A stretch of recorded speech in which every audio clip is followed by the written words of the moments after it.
All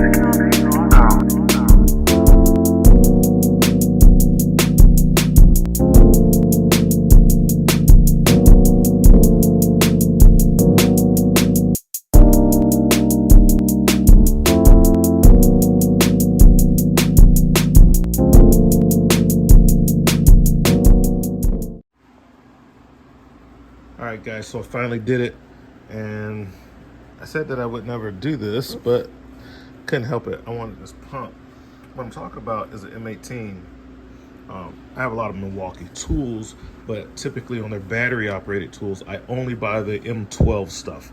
I have never bought an M18 tool because I have so many other battery platforms between DeWalt, Makita,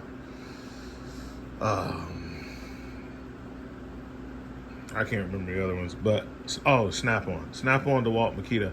Mainly, I have those, and then mostly DeWalt out of that. Then I have like some oddball ones, like Skill. Well, that's 12 volt. Works. I had a combination staple gun, Brad Neller, all in one, which was pretty cool, especially at the time when it came out. Maybe 3 or 4 years ago, maybe 5 years ago. That was pretty innovative, and I didn't know of any other gun on the market that could shoot both staples and Brad's 18 gauge Brad nails.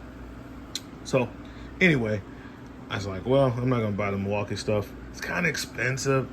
I know, Snap-on. I'm talking about Milwaukee being expensive, and I got this Snap-on stuff. Their stuff is expensive too, especially their 18 volt stuff. Their batteries are severely overpriced, but it is what it is. If they make a really good tool that I feel like I really can use and that can help me out, I ended up getting on the battery platform. So that's how so for Snap-on, it was the rivet gun. I wanted that Snap-on rivet gun. It's the best one on the market. It can do everything from a little small 1/8 of an inch all the way up to 1/4 inch rivets. For everybody else, you got to buy 2 separate guns to do all those sizes. So Snap-on was the way to go on that, and I've had really good success with the gun. I also like the nose length on that Snap-on. But anyway, the Milwaukee. So this is what I really wanted, and then I got some random, I get stuff all the time, so supplies and stuff for the business. I hadn't opened any of this stuff up. I took it out of the box to see what came in today, and this is what it is. I got car parts all over the place, all kind of stuff. Stuff's everywhere, man. Hummer parts, stuff's everywhere. But the Milwaukee. So this is what I wanted. I wanted this transfer pump, especially after watching all the videos of the guys. It's been out for a long time now, 4 or 5 years, and I've watched a lot of the update videos that the guys are doing. They say it's for fresh water, which is why I never considered it, but I've been watching videos. Guys had this thing for years. They've been pumping oil with it for years, and they hadn't had a problem. And that's what I use my 12 volt pump for, is for transferring oil, transmission fluid, hydraulic oil, gear oil. That's what I'm using it for. But I broke the switch on it, and it doesn't have a self-contained battery, so I'm having to take a car battery with me, and that's getting old. When I'm in a spot to where I can't get to the RV battery because I'm so far away, and I like that I can just stick one of these batteries in this, and it's all self-contained, and I can do what I've been doing, pumping all types of oil and fluid and transmission fluid. Now, my 12 volt pump, it still works. I mean, I broke the switch on it, but it still works. I'm just not wanting to carry around that big deep cycle battery when I have to power it in remote places. I'm working on hydraulics. It's in the middle of the coach, it's nowhere near the batteries.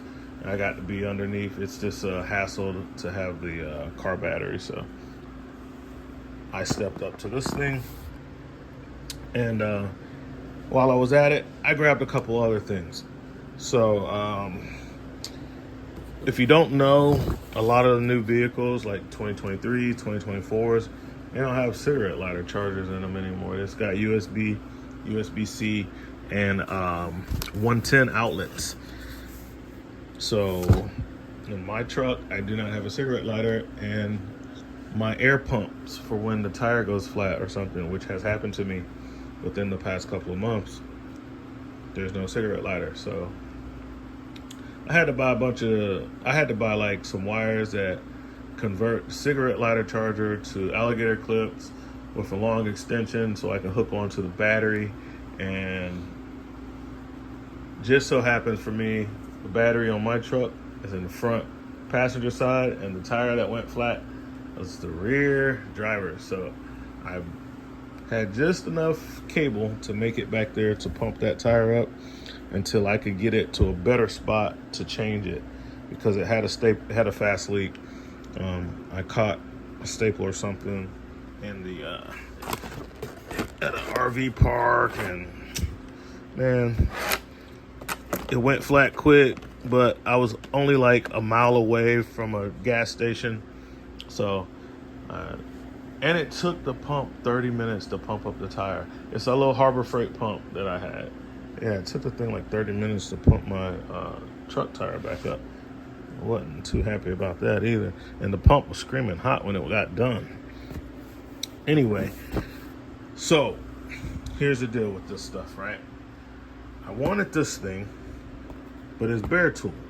It was it sells for like $230 on like Amazon or whatever. I paid a little more because I bought it for one of my vendors, but it didn't come with any batteries. So I went to Home Depot to get the batteries, and they wanted like $179 for a battery. So I saw this kit on sale from another one of my vendors. There's the model number.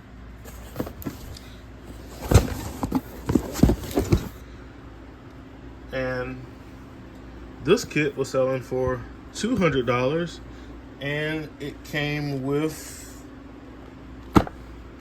these two batteries. They threw the batteries in with it. And these are the 6.0s. These batteries cost a lot of money, which is why I never wanted to get the Milwaukee M18 stuff, because their batteries cost so much more than the DeWalt batteries. So I got that, and I thought I was being smart because I got this inflator, and I basically just needed the batteries, and it came with this inflator. So I was like, $200. I got two really good Milwaukee batteries that sell at Home Depot for a lot of money, and I got this inflator thing that I could actually use and actually need because my truck doesn't have cigarette lighters. So I was like, yes, winning, right? Until I thought about how am I going to charge batteries, because I'm not in the M18 line. And I was like, I got Milwaukee chargers. Yeah, they're all 12 volt. I got 12 volt Milwaukee chargers. So I went to buy a charger. Home Depot. It's like $100 just for the charger, and that's for the slow charger that only charges one battery. It is for the sucky charger. It's $100. It was almost $100. I think it was like $89 or something like that. You guys can check. So I shopped around. I was like, I can get this kit with two more batteries and the fast charger for $200. So now I'm spending $200 more to get a good charger, plus pick up a couple more batteries. These batteries are the 5.0s, you know. So at the end of the day, I was really happy because I don't have any of those little tiny batteries, and all of the batteries that I have, you know, I got the stuff through my vendors because I hear there's a lot of counterfeit batteries and stuff going around, you know, so I did not want to buy the stuff off of Amazon. So I got good batteries, the 5s and the 6s, the good charger, the fast charger. Bad thing, Well, I spent like $800 for all this stuff. But it's Milwaukee and it's expensive. And I'm happy with the tools that I got because I really wanted them. I wanted this tool. I needed this tool. And I definitely need the batteries because all of this stuff, you know, you need good sized batteries to run that. I definitely want a 6.0 in that inflator, and I want a 6.0 in that. And if they go dead, I can throw in the 5s. Got the rapid charger. Awesome. So that's what we got. I also picked this up because I gotta change out that clutch off the fan in my Hummer truck. So I went ahead and bought the tool. I need the 36, but it came with the 40 millimeter. This is Lang, obviously, but this is the one that for the Hummer it uses this 36. And you know, I like to, if I can get stuff that's made in the USA, I like to do that. So this is Lang, made in USA, and here's the box it came in. I did buy this off of Amazon, guys. Got this off of Amazon. That's what it is.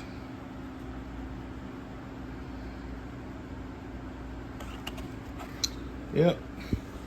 Got that. And then there's some supplies and stuff. And car parts. Obviously, I've been buying car parts. Got some rivets. I wish I had to make a video. I did this. I did like a double awning. I'll put a picture up of. I'll put a couple photos up on these race car trailers. I work on all kinds of trailers too. Food trucks, boat trailers, dump trailers. You know, it's like I service and maintenance a lot of different type of trailers, but mainly RVs, but trailers too. And so I did this race car trailer. It was gloss black. This thing was nice. Forest River enclosed trailer. Had the bathroom in it already. You know, ACs. People buy those trailers like that. They want ACs put on them. They want awnings on them. You know, so when they're at the track, they can have the car under one awning, and then they can sit out and be under the other one. You know, stuff like that. So yeah, but the thing was, I keep these in stock, and these Oscar rivets, which they're normally kind of expensive, when you're putting an awning on sheet metal like that, it takes longer and it costs more money, but it's better to use Oscar rivets than to bolt it on or just use pop rivets. It's going to give you a better hold, and it's going to last a very long time. So I literally, that snap-on gun came in handy. I wish I had made a video of the install, but I had to move on it. You know, it was going to take a long time. You know, I was working on that job for a long time, and I had to get it done, so I didn't make a video. Got a couple pictures I'll show.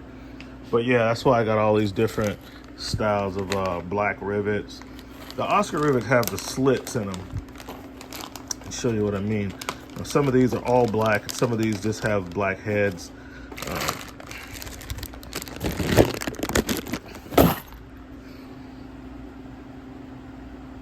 See that slit that they cut in them?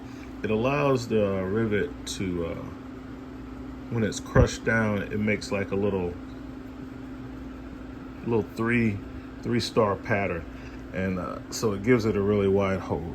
So yeah, so these are full black, which the only part you can see when you're done is the face, and then these are black. These are smaller, so this is what I would use like in the rail. You want a smaller head, smaller face on the rivet, and then like on the arms I use a larger face, like these. Really big face rivets. Brinkley uses them too to mount the refrigerator in. You might have seen that on one of my videos. So I'm running into this more and more on your nicer stuff. You know, black. You use black rivets. But yeah, a couple capacitors, you know, but I just wanted to show you guys the tools. So that's what we got going on, guys. And I will try to make some more RV videos, some more tool videos and stuff like that. I'll go over some tools that I took off of the truck because I kind of cleaned the truck out today. I did make a video of it, but I'll do a recap showing like all the tools that didn't kind of make the cut for the RV Tech Pro truck, stuff that I hadn't used in years. I gotta find a spot for it. This is that proto set. That's my Autel scanner, and I don't ever have that on the truck. I keep that icon scanner on the truck. The case is smaller. Yeah, I don't like this about this case. On the proto, a lot of mitigation, and you see I even have cardboard in there, and it still moves around. What I probably will have to go with is a nice piece of foam and cut it out, a good thick piece of foam, to where it can really compress when I put the lid on it and keep the sockets from jumping around. But I was working on a pop-up the other day on the crank assembly. I think it was like a 6311 crank assembly, left hand. And if I didn't have these sockets on the truck, I would have been in trouble because these sockets are 12 points, and these 12-point sockets are thinner walled than the 6-point sockets. So I had my Williams, which is my go-to 3/8 socket. I go to the Williams. I got 2 rails of shallows, and I was trying to get out that I think it's a 5/8 nut that holds in the hub extension, the drive hub extension for a pop-up camper, and it wasn't enough space in there for the 6-point to fit because thick wall, and it was chrome, and it was Williams, Williams sockets. So I even tried some 6-point, like some other sockets, but all my 6-point sockets, it was too thick wall. And then I remembered I had this proto set, which are 12 points, and it's a thinner wall with the 12 points. Obviously, they have to cut out a lot more of the socket for 12 points, and that fit. So this particular socket. So yeah, man, that came in handy. So it's nice to have like a lot of different sets of tools. Don't use them every day, but when I need them, I really need them. So I like the proto set. The case sucks because of mitigation. The sockets do not stay in their spots. Granted, I have this thing standing straight up, but you know, I want the sockets to stay where they're at. I got other cases, and no matter what position I have it in, the sockets don't move. So I would like for these not to move either. But they don't, so I'll have to come up with something else. The cardboard's not really working. I'll have to come up with something else. I think I'll have to go with some foam. Yep, probably about 1 inch of foam. So I took it off the truck for right now with some other tools. But this is what I got, guys. I'll catch you later. RV Tech Pro out.